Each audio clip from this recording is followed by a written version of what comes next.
Hey everybody, welcome to the KetoMom page. My name is Stephanie. If I sound echoey, let me know. My husband, we decided to come to Florida for a couple days. We decided to come to Florida. There's a church conference that we are joining, and I'm basically I'm doing a live from my bathroom because the lights are not very bright where I'm at in our hotel. So I feel like you'd be looking at a dark shadow. So if I'm super echoey, let me know. But I do have a lot of things I want to talk about.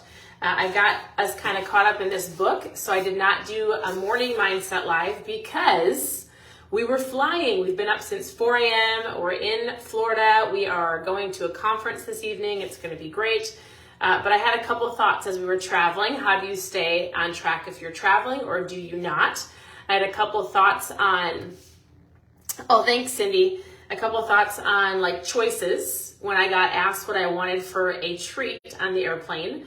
I am shaking up my ketones because I 100% need ketones to get me through the rest of the day. And then I was actually going to go through this next chapter. I'm pretty sure we're on chapter 10, and it's actually an incredible thought. It's on standards versus goals. So as you're tuning in, real quick, if you are traveling at any point in time, or even traveling here in the next, maybe wrapping up the summer season, how do you stay on track?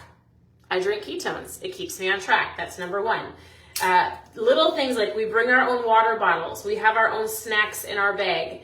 And so we keep it super simple. When you go to a restaurant, you can order whatever you want because you choose, right? So you can take buns off the burgers. You can take croutons off the salad. Like, don't overthink as you're traveling. Always have a water bottle. I would say always have ketones. Pack some snacks like almonds and things in your bag. And you get to choose what you want to eat. So that's a really quick, simple, I think traveling in general and staying on track is 100% not super hard. Now, it depends on if you want to or not. You don't have to. And that's why you drink ketones too. Helps you stay on track. All right, number two, we were sitting in the airplane and the stewardess,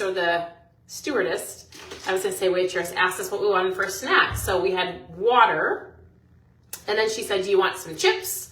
Do you want some granola? Do you want some almonds, or do you want a cookie? And so I thought, you know what? This is where people might go, oh, it's not a big deal. I'll just grab the cookie.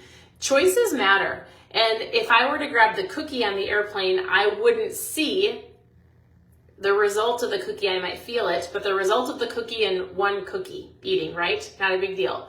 But I want you to realize every day you have choices, and people often will say, I don't know, I'm overwhelmed, I get confused. But every day you get up and you choose to either work out or not work out. You choose to either drink water or drink pop. You choose to intermittent fast or eat breakfast, and then you've got to choose your breakfast. You choose to pack your lunch and eat what you've already planned for the week, or you choose to go out to eat and maybe eat something that you wouldn't have normally eaten.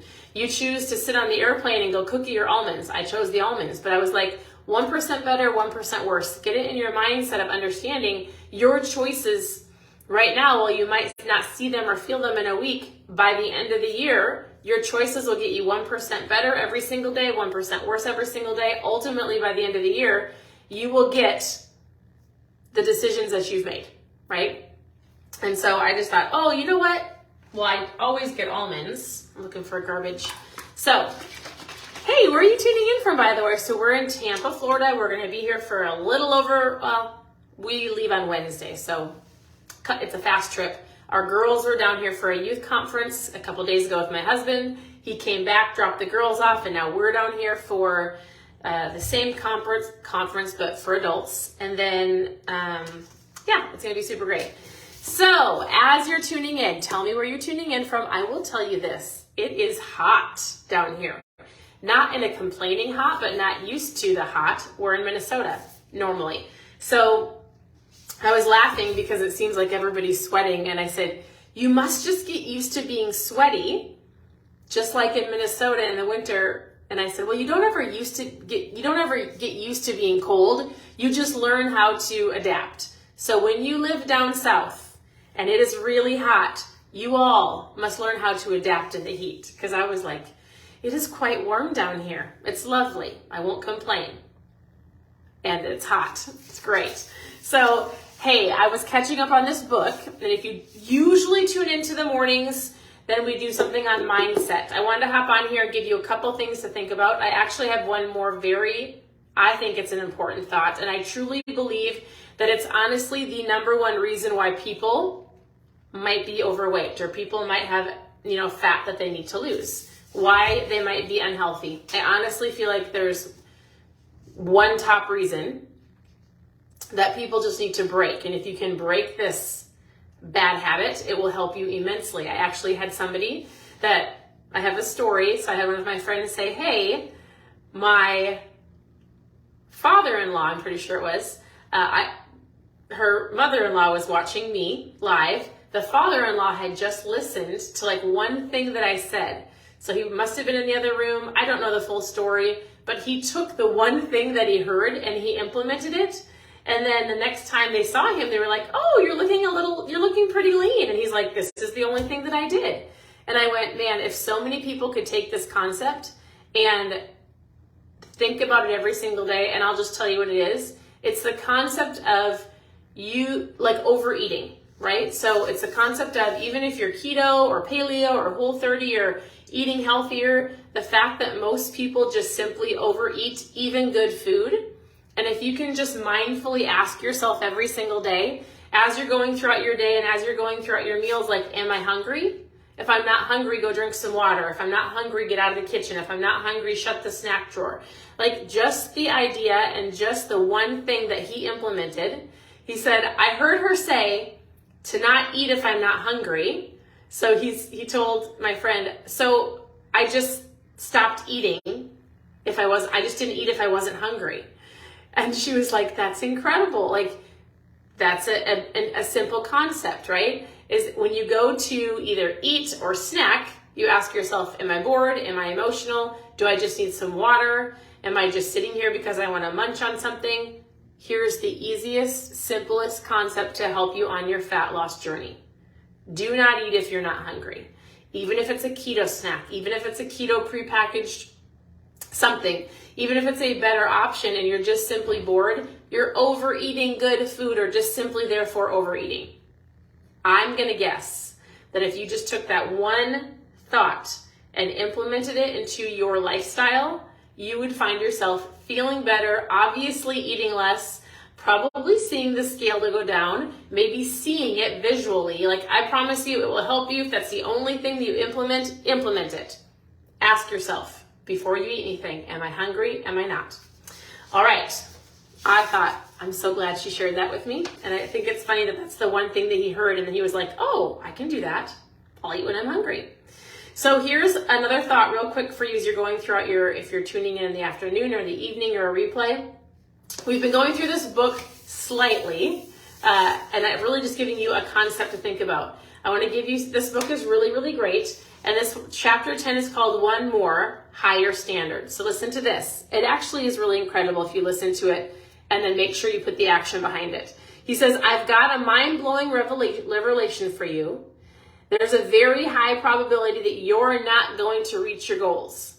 That's how this chapter starts. He's like, I hate to break it to you, but you probably are not going to reach your goals. And then he dives into this conversation. He goes, here's the deal. There's a difference between having goals and having an idea and a dream and a vision, and then there's standards. He says here's the key difference. Goals start out as a thought, right? So I want to feel better. I want to be stronger. I want to look a certain way. Goals starts out as thoughts. They are desirable outcomes that take root in your mind. Your brain either confirms these goals, or they pass as fleeting thoughts. Then you decide if you want to achieve the goals. You either create a standard as a means of taking these thoughts and apply them by taking action. It says goals effectively become byproducts of how you approach your standards. So, I love what he says. He says, the world's constantly telling you to review and to upgrade your goals, which you should be doing. But the secret is to constantly review and upgrade your standards. You need to evaluate what you're willing to tolerate and what you're not willing to tolerate. What do you tolerate that ultimately is having a positive or negative effect on your goals, right? There's standards that we set. So my husband well, I remember my husband saying it. It's out of the book called Atomic Habits, and Steve says it often. You don't rise to the level of your goals, you fall to the level of your systems or your standards, right? What are you willing to tolerate and not tolerate? If you're not willing to tolerate certain things, it's going to elevate you. You're going to take action. You're going to higher your standards, and you're going to eventually hit those goals. But if you like comfort, if you like to just sit there, if you will tolerate certain things, if you will tolerate the excess weight, if you will tolerate not feeling good, but you're not willing to raise your standards, you're going to stay there. He says, if you are willing to tolerate something, that's probably what you're going to get. So I sent out a text message today in our little communication app. If you're not on that, I'll share it in my stories when I'm done. There's a little, you can just receive text messages, and we send out different like inspirational things or thoughts for you throughout the day. And today I sent out one, and it just simply said, what you are thinking about today is going to be truly what you are going to get in the next 6 months. I said, take your thoughts, write them down. Are they positive? Are they negative? And you will know where you're going to be in 6 months. Just by simply the thoughts. Because if you remember, or if you've been tuning in at any point in time, your thoughts become things. Your thoughts become actions, good or bad. Super, super important. So standards are the specific set of actions you must take to achieve your goals. So anytime that you find yourself saying, I want to lose this amount of weight, I want to run that race, I want to look this way, or I want to feel this way, that is a great goal. But remember, raising your standards, it's taking action that will get you to where you want to go. And so he basically wraps this chapter up. He says there's 9 ways to set a higher standard. Number 1, understand your why. If you're brand new to the page, post new in the comments. If you're not brand new, we've talked about this a lot. Why are you here? Why are you doing what you're doing? Why are you getting healthier? Number 2, break down a higher standard into details and achievements. He basically says, like, if you want to run a marathon, you're going to have to break it down to how you're going to get there, right? You're not just going to go out one day and run a marathon. Next, number 3, be honest with yourself. I am where I am today. Here's the reality. Here's where I want to go. It's not having this like misconception of, he says the same thing.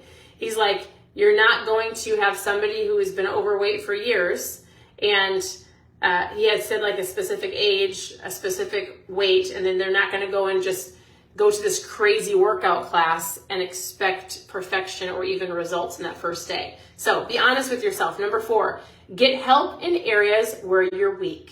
Find yourself a mentor. Find people that have already done what you're doing. Learn from them, and then put the action and the work in. Number 5, use technology to set and maintain your new standards. Like I've said this before, most people don't want to track their goals.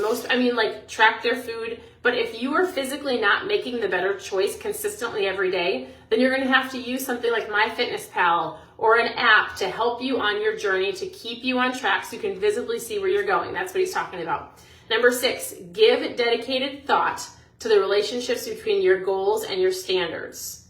What are you willing to put up with? Are you comfortable? Is that keeping you where you're at? Or are you willing to get a little bit uncomfortable to truly get to where you want to go? Number 7, forget perfection. We love to say in our home, don't mess up good for perfect. Choose the best you can in that moment. There's no perfect. Number 8, don't overthink it. This keto diet, low carb lifestyle, carb conscious lifestyle, let's just say eating healthy, has to do a lot with how you feel about yourself, your why, maybe the things people have spoken over you. Do not overcomplicate this. You eat when you're hungry, you drink water, you move your body, you eat more veggies and proteins and salads, you get rid of the sugar and the processed junk and the pop, and you just do the best that you can. You eat when you're hungry, not when you're bored. And then number 9 is set standards to please yourself. Not trying to be somebody else, not comparison to somebody else. Like, what are your goals? Not somebody else's goals for you, but what are your goals? What are you hoping to achieve? Not focusing on everybody else and when they're hitting theirs, but you ultimately focusing on what you're wanting to, raising the standards, raising your level of awareness around the things you want to go after, taking action, and doing it with an awareness of it's going to take some time and effort, but I can get there 100%. Then he says, don't compare yourself to others. We just talked on that, and that was it. So he says, even if you don't fully succeed, or maybe you don't reach that one specific goal, he's like, you've still failed. You'll still fail at a higher level and land at a higher baseline. That sounded funny to me. I like to say the only way you fail is if you quit. There really should never be an end date. There should be an ever flowing, always maintaining, or not maintaining, always working on your health, not just to get to the wedding, to get to the vacation, but I truly want to be healthy for the long run, right? And so he's like, even if you fail, whatever failure means to you, or let's say that you maybe don't reach the goal by the end of the month, but you've strived to do better, you're further ahead than if you would have just sat on your butt and didn't do anything, right? So that was chapter 10, standards and goals. We are traveling a little bit. Continue to tune into the page. There's always recipes and tips and tricks here to help you. You can go to KetoMomSecrets.com to check out anything from the book club. So we've done books for over a year, lots of different books. There's tons of recipes at KetoMomSecrets.com. I am going to go drink my ketones because I'm going back to a conference in just a little bit. If you've never tried my mom fuel, it's incredible. So this is what it comes in this or a packet form. You shake it up, you drink it, you're in ketosis in under an hour. Hey, welcome. I love that you said new. Yes, if you're new, post new below. Tell me where you're tuning in from. If you've never tried this, you need it. I actually tell all parents you need ketones. Helps you be a better parent, helps you with your attitude, and it helps you with your mindset, and it helps you with your brain fog so you have none. It helps you with your energy and all of the things. So post trial in the comments. Otherwise, continue to tune in. I'm always here to help. KetoMomSecrets.com has recipes, book club ideas. And remember, I honestly believe the one thing that people, if they would just get this one phrase in their head, there's so many little phrases, but here's one of my favorites. If you're not hungry, you don't need to eat. Ask yourself this every time you go to eat something. Am I hungry or am I bored? Am I hungry or am I bored? Am I hungry? Get that phrase in your head. Put it on a Post-it note, put it in your office, put it in your kitchen, put it in your car so that you're not driving through the drive-thru. Like, put it on your phone as a screensaver. Like, whatever you have to do to get yourself to remember, am I eating mindlessly or am I truly hungry to fuel my body?